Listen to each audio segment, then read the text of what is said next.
Hey, good morning. This is the Big JB.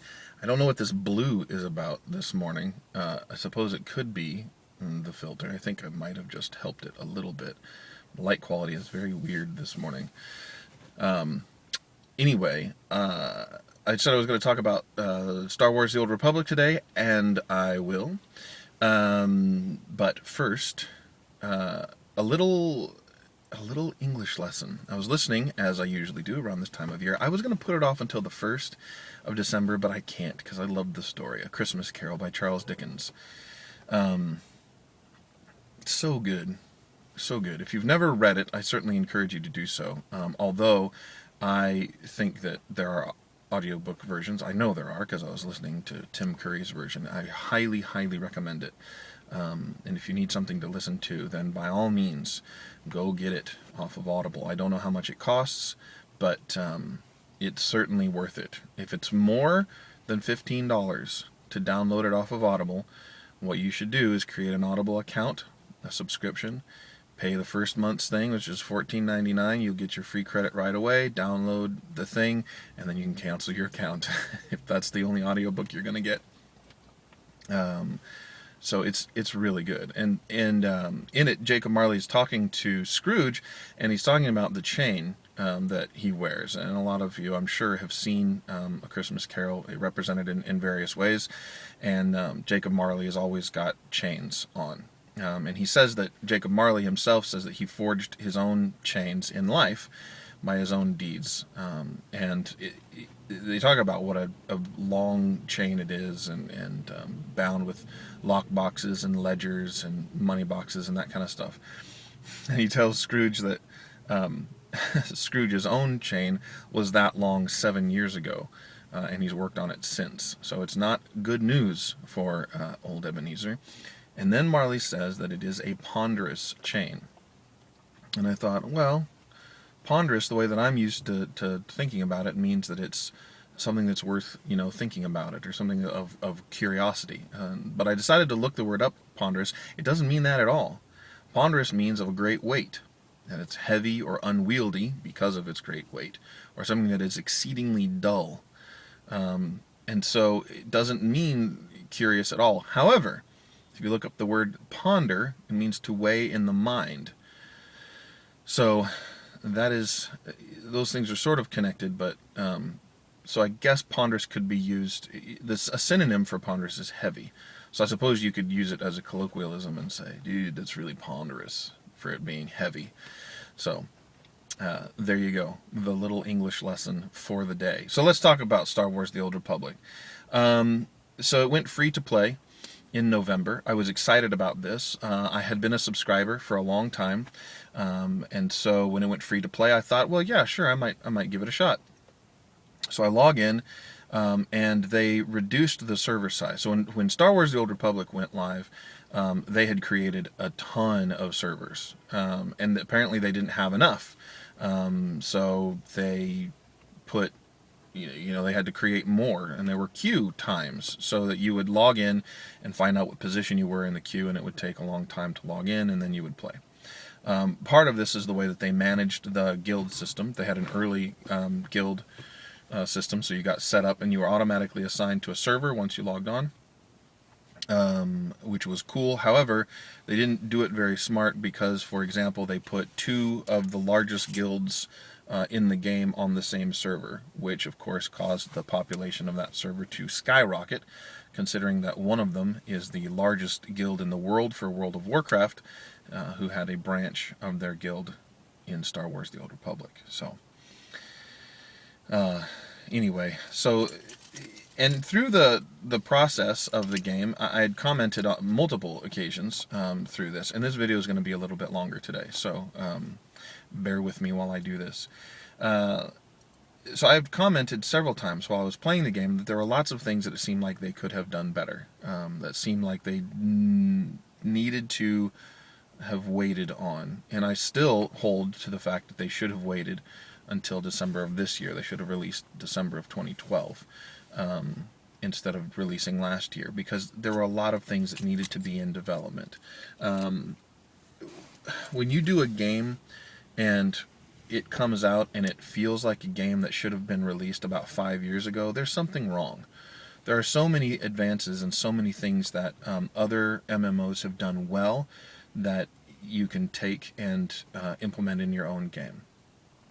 The fact that they didn't allow for modifying the UI, the user interface, for a long time is ridiculous, or that they didn't make more of it available for creating add-ons that would be helpful in the game was really stupid.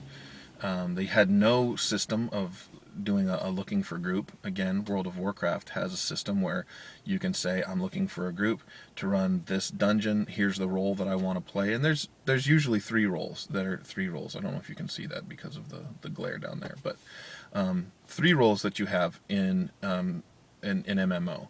Usually you have somebody who's the tank. That means that they sort of lead the group into battle. They do something called holding aggro. Aggro is when a creature or a group of creatures gets aggressive. That's where the term aggro comes from. And so you hold aggro, meaning anything that's going to attack your party is going to attack you instead. And so all of their abilities have to do with defense, generating enough threat to keep the things on you. Then you have DPS, which stands for damage per second. Those people are your damage dealers. They are there to make sure that the things die quickly, and then you have a healer, usually at least one healer. And so when you're playing through like World of Warcraft, you want to be able to find people who are going to do the same things that you're going to do. You want to find people who are going to run dungeons. In World of Warcraft, they're called instances.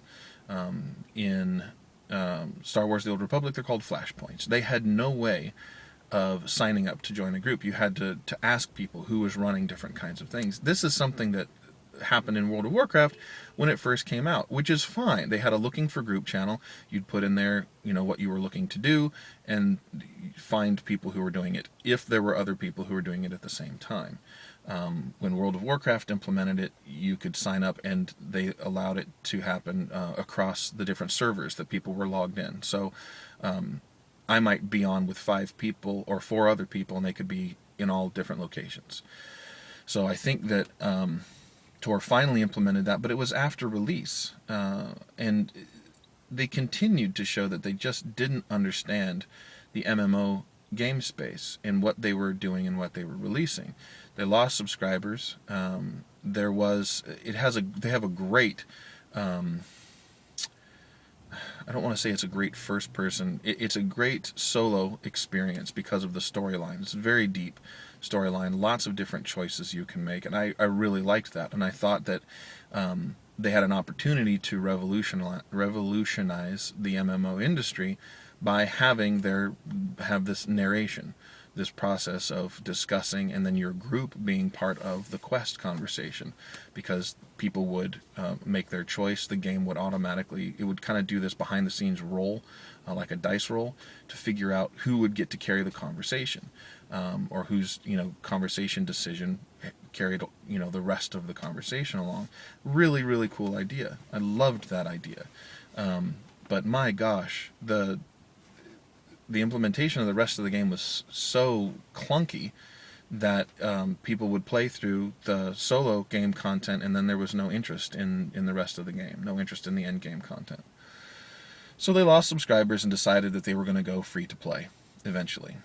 Made total sense to me. There's a lot of MMOs out there that are free to play that have an in-game purchasing system. So you buy the things that you want to get. So there might be item sets, there might be certain MMOs which are mostly social. They'll have costume sets or really cool weapons or access to different areas that you can buy. And I think that is really, really brilliant. The way that Star Wars: The Old Republic did it, however, is they set up something where you have 3 different tiers. You have basically the free-to-play account. This is what anybody can have. Something that they call a premium account, meaning you've spent money of any kind, more than $4.99, on your account, and then you have access to some more things than the free-to-play account. And then there is the subscription level, where you are paying the monthly subscription and you are getting access to everything.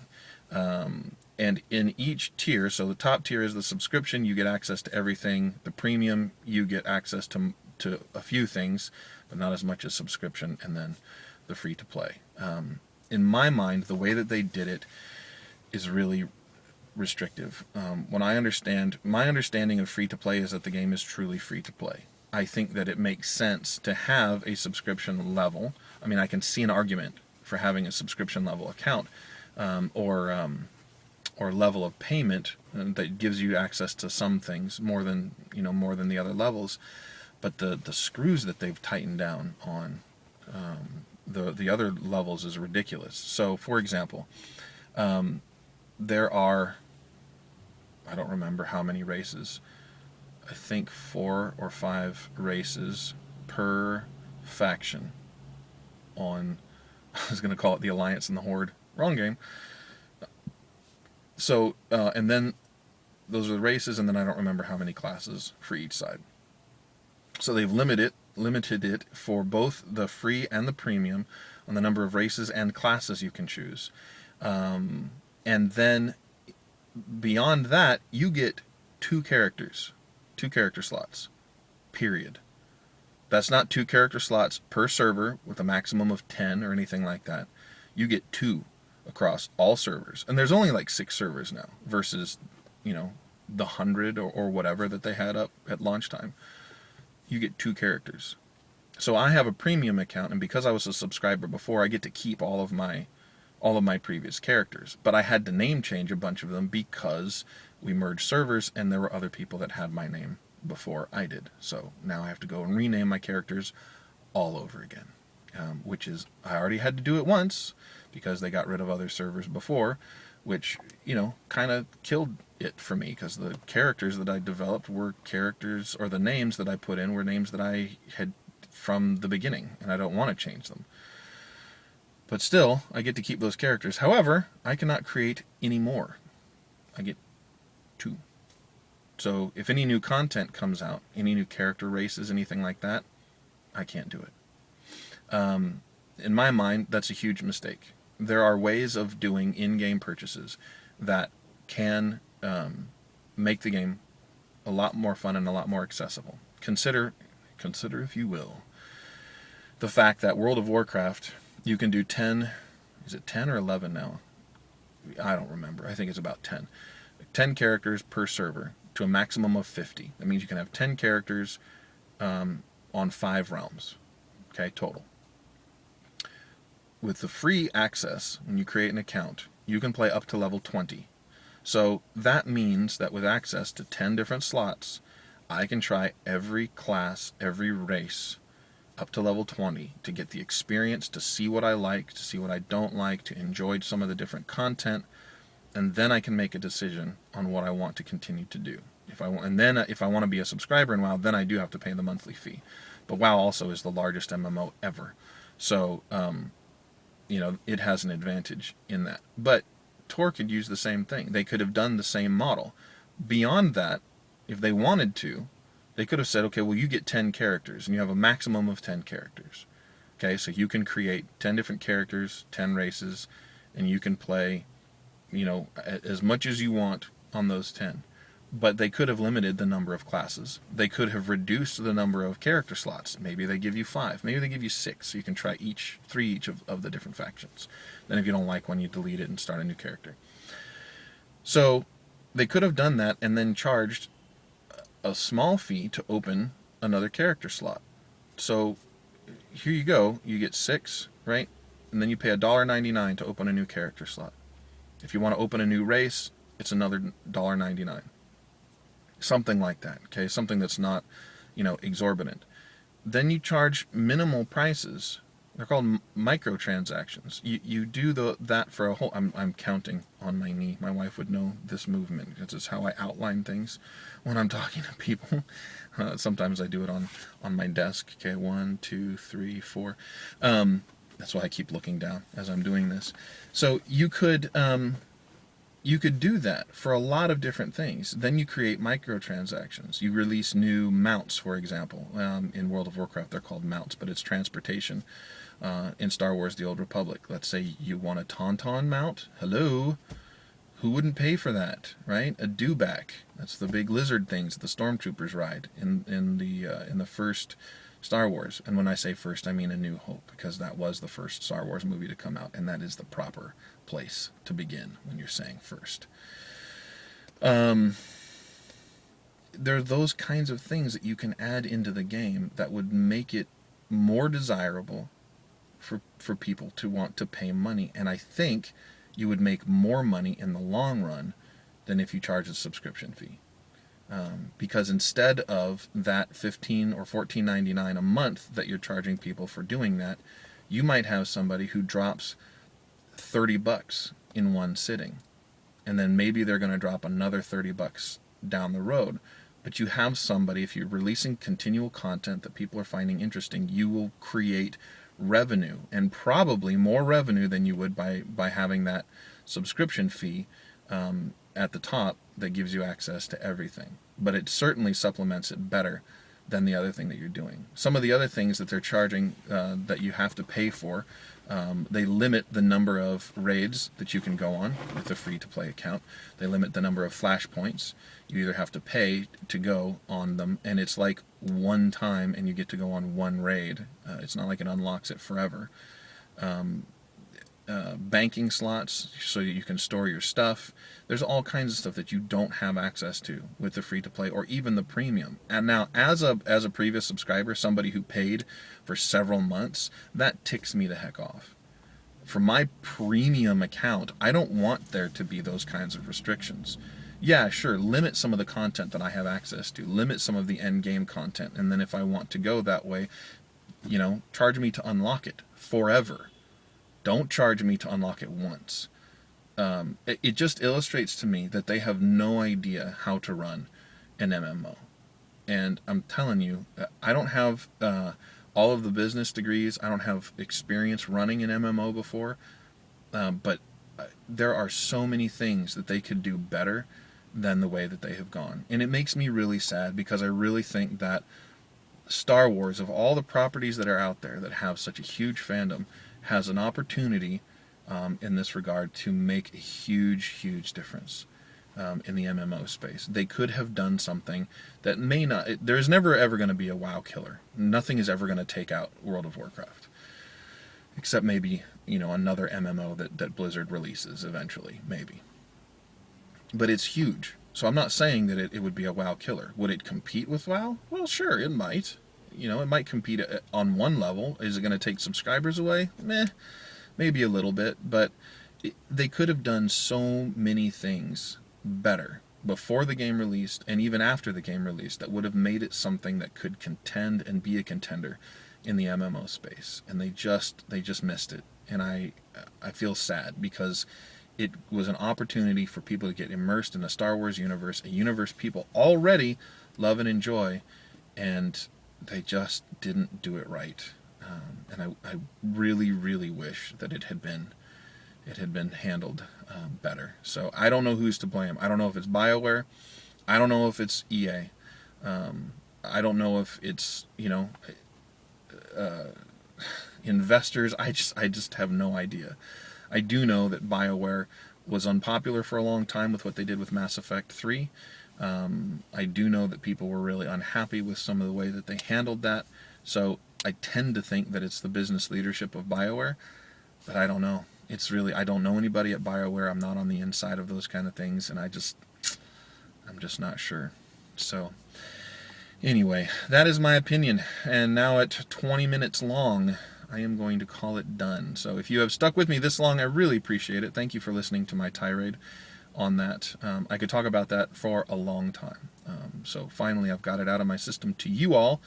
Hopefully, you found it a little bit interesting, even if you don't play MMOs, and that made sense. It's all about innovation. Something I'm very passionate about, and something I think that not a lot of people get at a fundamental level. So I am signing off. This has been TheBigJB. Don't forget to follow me on Twitter at VoiceOfTheBigJB. And I will see everybody tomorrow. Thanks for watching, and thanks for subscribing. Bye-bye.